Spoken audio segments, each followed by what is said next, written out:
नहीं कोई हमारा।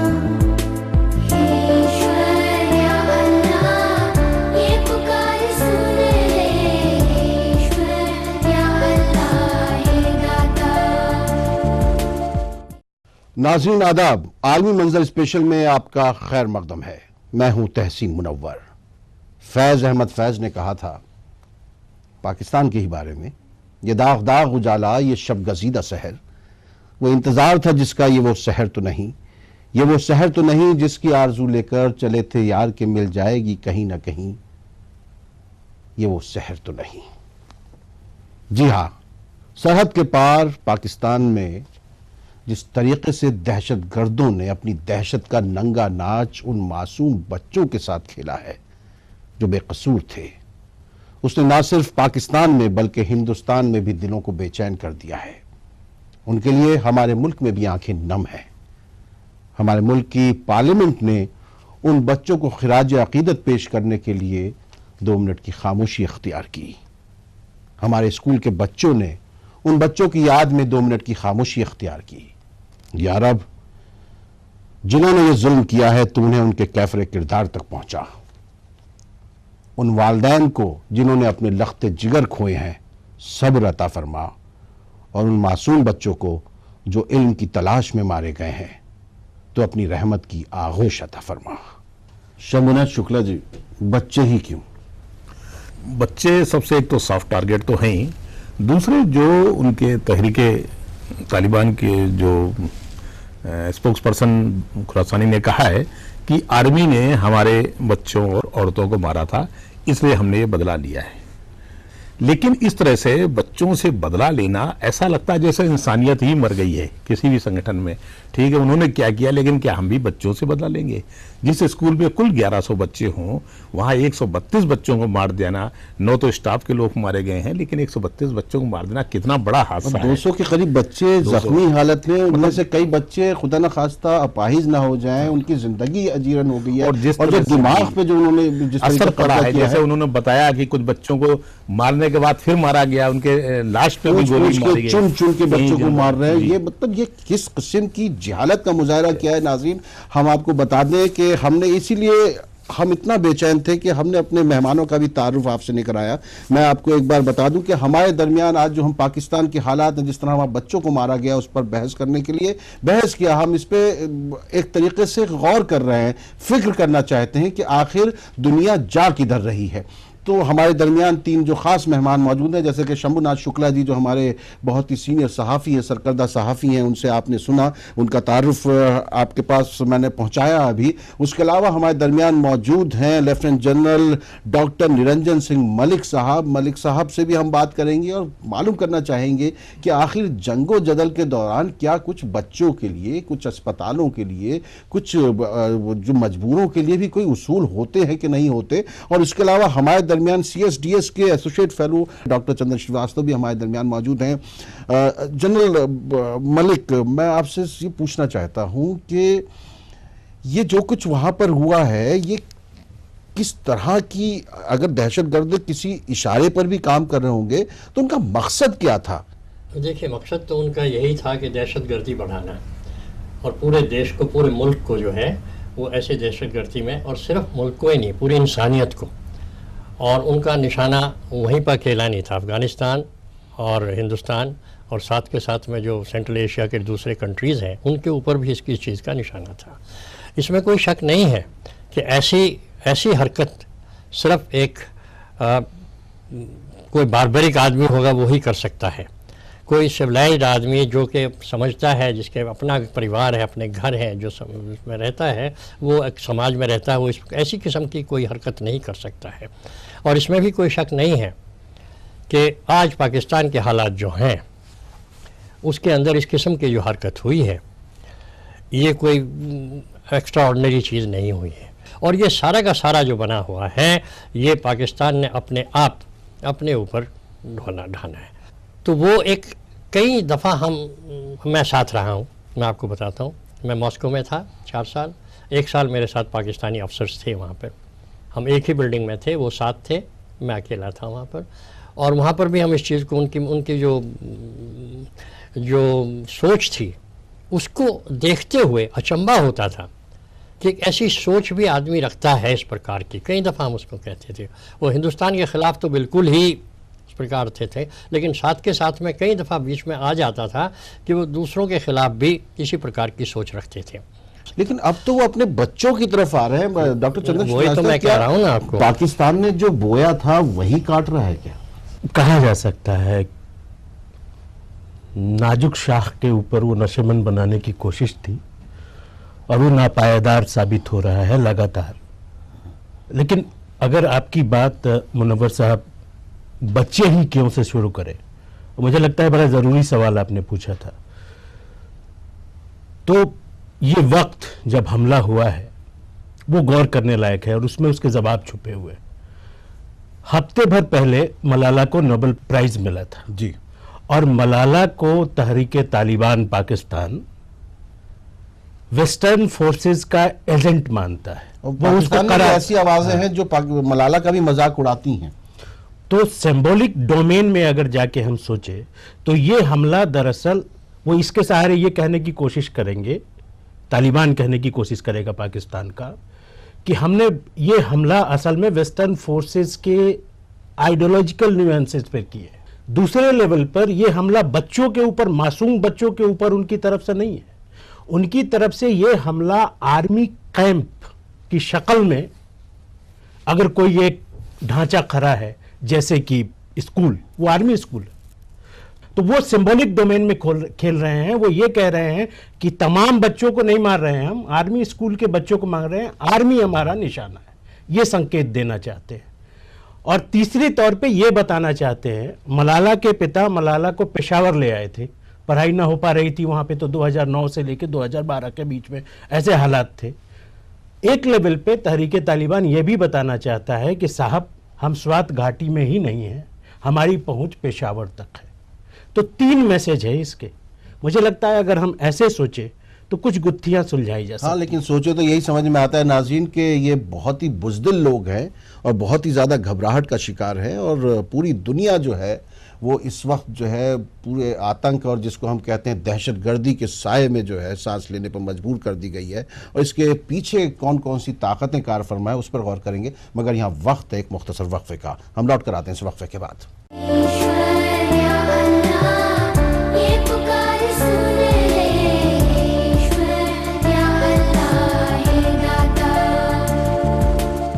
आलमी मंजर स्पेशल में आपका एक बार फिर खैर मकदम है। आज हम बात कर रहे हैं पाकिस्तान में जो कुछ मासूम बच्चों के साथ हुआ है, जिस तरीके का पाकिस्तान में दहशतगर्दों ने जुल्म किया है, उस पर हम आज यहाँ पर बातचीत कर रहे हैं। शमना शुक्ला साहब, यहाँ के बाद पाकिस्तान किस तरफ मुड़ता हुआ दिखाई दे रहा है आपको? थोड़ा सा इसमें हिस्ट्री में जाना पड़ेगा। जिस इलाके में घटना हुई है, एक तो अफगानिस्तान का सटा हुआ इलाका है, पेशावर एक तरह से जो उनका अंग्रेजों को जैसे NWF नॉर्थ वेस्टर्न फ्रंटियर बोलते थे, वो इलाका है। वहाँ तब भी थोड़ा सा अफगानी लोग लड़ाके होते हैं, लड़ाके तब भी थे, लेकिन शुरुआत हुई यह है कि अफगानिस्तान में वैसे बहुत लड़ाई नहीं, शांति थी। अब अफगानिस्तान में भी इस किस्म का तो कुछ नहीं, स्कूल पे हमला कर देते थे, वही आ रहा हूँ। 70 बच्चों को इस तरीके से मारना, 79 से जब रसिया का यानी सोवियत यूनियन का दखल हुआ, तो उसके बाद तालिबान फोर्सेस तैयार की, अमेरिका ने तैयार की। अब ये एक तरह के भस्मासुर फोर्सेज है कि आप ही ने तैयार की, बाद में वो आपको ही खाने आती हैं। तो ये पाकिस्तान की जो मिलिट्री थी उससे तैयार की है। पाकिस्तान सरकार और पाकिस्तान मिलिट्री में फर्क है। हिंदुस्तान की तरह नहीं है कि मिलिट्री सरकार के मातहत हो, वहाँ मातहत नहीं है, वो तो अलग सेपरेट फोर्स है। जी जी। तो एक तरह से ये फोर्सेस तैयार की गई थी अमेरिका के सारे तरफ वहाँ पर। आज वो भस्मासुर बनती जा रही हैं। पाकिस्तान सरकार की प्रॉब्लम यह है कि पाकिस्तान सरकार का दबदबा उस तरह से नहीं है कि वो सेना पे जो मिलिटेंट्स हैं उन पर और ISI पर एक्टिविटीज पर काबू पा ले। ये एक पाकिस्तान की कमजोरी है। फिर ये जो पेशावर इलाका है, ये इमरान खान के अंडर में था, यानी तहरीके इंसाफ पार्टी यहाँ पर काफी, इन्होंने इनको तहरीके तालिबान पाकिस्तान को सपोर्ट भी किया, तब उन्होंने सपोर्ट किया। कल को तो इमरान खान कह रहे थे कि साहब अब हमें एक हो जाना चाहिए, वो 48 घंटे के बाद बंद भी करना चाहते थे। लेकिन इसके पहले क्या आप करते रहे? तो आप देखना चाहिए हम सब नवाज शरीफ साहब को। नवाज शरीफ देखिए, एक डेमोक्रेट, हम मानते हैं पाकिस्तान में एक डेमोक्रेसी है, इस समय सरकार है बाकायदा डेमोक्रेटिक, लेकिन उनको परेशान कैसे कर रही है? जब वो भारत आए उसके बाद से वहाँ परेशानी शुरू हो गई फट से। तो पहले नहीं थी, लेकिन जैसे ही वो भारत आते हैं मोदी साहब के शपथ ग्रहण में, उसके बाद पाकिस्तान में डिस्टर्बेंस शुरू हो जाते हैं। तब यही नवाज शरीफ जो इमरान खान है, ये इनके खिलाफ खड़े होते हैं। आज जब हालात इतने बिगड़ गए हैं और आप लोगों ने ही बिगाड़े हैं, तो आप करेगा हमें एक हो जाना चाहिए। तो दरअसल पाकिस्तान की जो डेमोक्रेटिक पॉलिटिकल पार्टी है, उनको सोचना चाहिए कि अगर वो भस्मासुर पैदा करेंगे, वो किसी एक इलाके के विद्रोह को दमन करने के लिए, तो खाएंगे तो उनको ही निकल जाएगा, जिसको तैयार कर रहे हैं। और ये इतना बड़ा हादसा हुआ है कि बच्चों को मार देना, कभी किसी ने सोचा नहीं होगा बच्चों को टारगेट बनाया जाएगा। जनरल मलिक, सवाल ये उभरता है कि क्या पाकिस्तान में जो मुख्तलिफ ताकतें हैं, वहाँ हुकूमत हो सकता है नवाज शरीफ की नज़र आ रही हो, लेकिन अलग अलग ताकतें हैं जो अलग अलग सतह पर वहाँ पर काम करती हैं, और उनमें कहीं पर भी एकता सी दिखाई नहीं देती, वो यकसा से नज़र नहीं आते हैं। तो क्या ये अलग अलग ताकतों का वहाँ पर जो उरूज है, वही इसके पीछे है पाकिस्तान की? कुछ हद तक जो आप कह रहे हैं वो सच है, इसमें कोई शक नहीं है कि आज पाकिस्तान, और आज क्या पहले से ही जब से पाकिस्तान में सेना ने कब्ज़ा किया है हर चीज़ का, तो तभी से ये हो गया है। और आईएसआई जो है वो अपने आप में वो आज आर्मी से भी ऊपर बढ़ गई है। मैं आपको ये बताना चाहता हूँ कि वो बहुत सी चीज़ें ऐसी हैं जो कि आर्मी का नहीं करना चाहती, शायद वो उसको भी। आपको लगता है इस हमले के पीछे आईएसआई हो सकती है? नहीं, ऐसे डायरेक्टली नहीं होंगे, लेकिन हाँ ये ज़रूर है कि इनडायरेक्टली वो हैं कि इन्होंने तैयार किया है इन्होंने इनको बनाया है सब प्रकार से, और इन्होंने इनकी मानसिकता जो है, जो इनकी सोच है बनाई है कि कुछ भी हो, किसी को भी हो, मारना हो। और सबसे ज़्यादा दहशतगर्दी कैसे फैलाई जाती है, एक किताब लिखी है पाकिस्तान आर्मी में एक ब्रिगेडियर शाहिद मलिक ने, और उन्होंने कहा कि हमारी आर्मी का जो पूरा का पूरा कॉन्सेप्ट होगा वो यही होगा दहशत बढ़ाने के लिए। 30,000 के करीब पाकिस्तानी फौजी जो है पिछले 7 महीने से वजीरिस्तान में लगे हुए हैं, और वो इनका कुछ नहीं बिगाड़ पाए। और वो किस तरीके की फौज है जो या तो लड़ना नहीं चाहती या बिगाड़ना नहीं चाहते। वहाँ पर वो bad Taliban and good Taliban, सबसे बड़ा सिस्टम जो आ गया वो आ गया है। उसमें वो हक्कानी वाले ग्रुप को बचाना चाहते हैं, जिसको कि वो अफ़गानिस्तान के लिए इस्तेमाल करना चाहते हैं, या उनमें से कुछ जो है जम्मू कश्मीर के लिए और हिंदुस्तान के लिए। उनकी डोर उलझी हुई है बहुत बुरी तरीके से। एक भी इनोसेंट को अगर आप सताओगे, उसका असर बहुत बुरा होता है। सही बात। और इसीलिए आपको बहुत सोच समझ के ये काम काउंटर इंसर्जेंसी के अंदर में किया जाता है। हमारी आर्मी का रिकॉर्ड है, और ये हमको फ़ख्र है, इस चीज़ का बहुत बड़ा फ़ख्र है कि हमने आज तक कहीं पर भी एक सिर्फ राइफ़ल के ऊपर इस्तेमाल नहीं की, कहीं मशीन गन का फायर भी नहीं खोला गया, टैंकों को और हवाई जहाज़ों को तो बिल्कुल छोड़ दीजिए, कहीं हुआ ही नहीं है। जहाँ पर कि इतना नुकसान भी हम लोगों को हुआ है बहुत ज़रूर में, कभी इस चीज़ को नहीं इस्तेमाल किया गया, और हमेशा उसको भाईबंदी के हिसाब से ही इस चीज़ को समझ गया कि हमारे लोग हैं, अपने लोग हैं, इनके साथ में काम करना पड़ता है।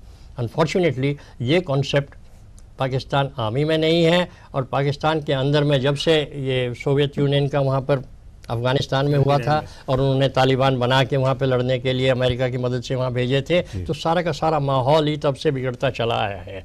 तो सारा का सारा उनका थॉट प्रोसेस और थिंकिंग जो है ना, वो दूसरी किस्म की हो जाती है। पाकिस्तान में यकीनन लोगों को सोचना पड़ेगा कि हम किस तरफ जा रहे हैं। हम बस यहाँ पे एक मुख्तसर वक्फा लेंगे, लौट कर आएंगे तो इस प्रोग्राम को हम इख्तिताम तक पहुँचाने की कोशिश करेंगे, और देखेंगे कि क्या पाकिस्तान इस हमले के बाद पूरी दुनिया में उसके बारे में लोगों की सोच क्या है।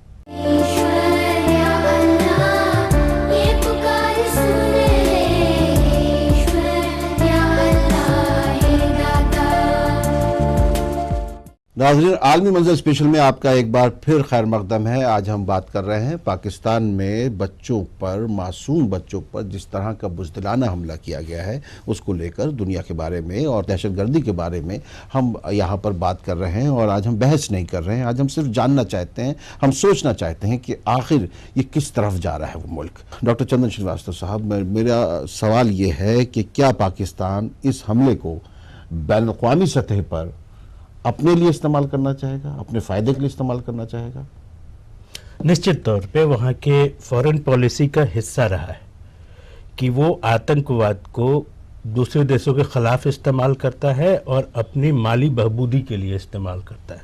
लेकिन फिर जब हम पाकिस्तान शब्द का इस्तेमाल कर रहे हैं तो हमें ये सोचना चाहिए कि पाकिस्तान का मतलब यहाँ पे सेना और वहाँ की इंटेलिजेंस सर्विसेज। तो सेना बड़ा मतलब शातिर इस्तेमाल करती है आतंकवाद का, अभी मलिक साहब कह रहे थे। अफगानिस्तान में उनके जो इंटरेस्ट है उसके लिए वो दहशतगर्दी का इस्तेमाल करते हैं। और ये 21वीं सदी में ये चीज़ अपने मुशर्रफ साहब के ज़माने से शुरू हुई 2003 के वक्त। नहीं, जावलक साहब ने भी नार्को टेररिज्म तो उन्होंने ही शुरू किया है, किया मैं था। उनका नाम नहीं लूंगा, लेकिन 2001 मैं कह रहा हूं कि 21वीं सदी में नए सिरे से रिवाइव करने का काम किया परवेज मुशर्रफ ने। हक्कानी ग्रुप का नाम अभी सामने आया था। एक दूसरा है कि पाकिस्तान चूंकि एक न्यूक्लियर पावर है, तो वो सेना इस चीज को भी सामने लाके रखती है कि देखो दहशतगर्दों के हाथ में ये इल्म पड़ जाएगा और ये औजार पड़ जाएंगे, तो मुझे चाहिए मदद इन दहशतगर्दों के खिलाफ। तो अमेरिका इसमें मतलब उसका मददगार साबित होता है कि हाँ तुम्हें मदद चाहिए। दिक्कत इस बात का है कि ऐसा करने के चक्कर में पाकिस्तान की सोसाइटी और पाकिस्तान का स्टेट दोनों एक लेवल पे फेल्यूर के शिकार हो गए हैं। समाज नहीं बोलता, स्टेट का कमांड स्ट्रक्चर एकदम से डिफाइंड नहीं है। कहीं सेना बोलती है, राहिल शरीफ कहीं बोलते हैं, कहीं नवाज शरीफ बोलते हैं, और ये जब दोनों नहीं बोल रहे होते तब ISI बोल रही होती है और वो इशारतों में गुफ्तगू करती है। ऐसे मुल्क के बारे में हम कोई भी बात करेंगे तो वो एक सीमा के बाद जाकर रुक जाएगी। हम किसी और इसलिए बड़ा अंदेशा है कि वो एक ऐसी चीज बन के ना उभरे पाकिस्तान, जिसको बोलते हैं ना कि अपने भीतर से कोई चीज फूट रही हो, खुद से फूट रही हो, तो वो उसके जो टुकड़े चारों तरफ बिखरते हैं और दूसरे को लगते हैं। मुझे लगता है वो ऐसी चीज बन के उभर रहा है लगातार। क्या लगता है शमुना शुक्ला जी, क्या पाकिस्तान खाना जंगी का शिकार होने जा रहा है? क्या पाकिस्तान बिल्कुल नाकाम हो चुका है? देखिए, ये नाकामी तभी साबित होगी जब पाकिस्तान का जो पॉलिटिकल लीडरशिप है ना, वो किस तरह से इसको ट्रीट करती है। आप देखिए, ऐसा नहीं कि पाकिस्तान में डेमोक्रेसी ना हो, डेमोक्रेटिक लोग ना हो। पाकिस्तान में ऐसे ऐसे तमाम सारे मानवाधिकार कार्यकर्ता हैं जिनको परेशान किया जाता है, जो लड़ रहे हैं, ऐसा नहीं है। इसके बावजूद भी पाकिस्तान में जो अनडेमोक्रेटिक तत्व हैं, जो मिलिट्री, जो ISI, जो वहाँ के मिलिटेंट्स हैं, वो पैदा करते हैं, उनको जब तक काबू नहीं कर पाएगी पाकिस्तान सरकार, तो वो फेल हो जाएगी। कल हम देख रहे थे एक जिसने अपना बच्चा खोया था, वो रो के कह रहा था मिलिट्री वालों तुम आ जाओ, तुम संभाल लो और तुमसे कुछ नहीं होने वाला। वो तो एक विकल्प, जैसे कहीं भी लोग परेशान हो। क्या आपको लगता है कि फौज जो है वो आ सकती है? फौज क्या करती है? बड़ी देखिए, ये इसमें फौज की बदमाशी, बहुत बड़ी सफाई से एक वैक्यूम पैदा करती है। एक पॉलिटिकल लीडरशिप जीरो हो गई है और यहाँ पर सिर्फ मिलिट्री आकर के ठीक कर सकती है। जैसे कई बार लगता है कि पुलिस कुछ नहीं कर रही है, यहाँ मिलिट्री थोप दी जाए, या कश्मीर में मिलिट्री काम करे। ये कोई बहुत हल नहीं है, उसकी ट्रेनिंग लेकिन पाकिस्तान में वो विकल्प बनती जा रही है और ये बड़े खतरनाक चीज है। पाकिस्तान में हमेशा वही जो है ये बहुत मुतबादिल के खतरनाक तौर चीज़ पर है। रही है। पाकिस्तान आज़ादी के बाद से भी अगर हम देखते हैं, जब से पाकिस्तान का क़याम हुआ है, वहाँ ज्यादातर जो है जनरल के ही नाम आते हैं। माफ कीजिएगा, मुझे कई बार जमहूरी लगता नाम है आते कि ही शायद कम है। परवेज मुशर्रफ साहब ज्यादा डेमोक्रेटिक आदमी थे। उसकी एक वजह भी थी, परवेज मुशर्रफ साहब मुहाजिर थे, थोड़े कम अकेले पड़ रहे थे। वो वहाँ पे जब लड़ रहे थे तो पंजाबी फोर्सेस से भी लड़ना पड़ रहा था, अफगानी फोर्सेस से भी लड़ना पड़ रहा था, और उनको उनसे सिंधियों से भी लड़ना पड़ रहा था। लेकिन मुहाजिर होने के कारण वो कमजोर लगातार पड़ते गए। अब वो हिंदुस्तान की तरफ देखते हैं तो ये कहा था कि साहब वो तो चूंकि हिंदुस्तान से आए हुए इसलिए इधर देख रहे हैं। जनरल अनस मलिक साहब, क्या नजर आता है कि इस सूरत हाल से बाहर निकलने का कोई रास्ता है?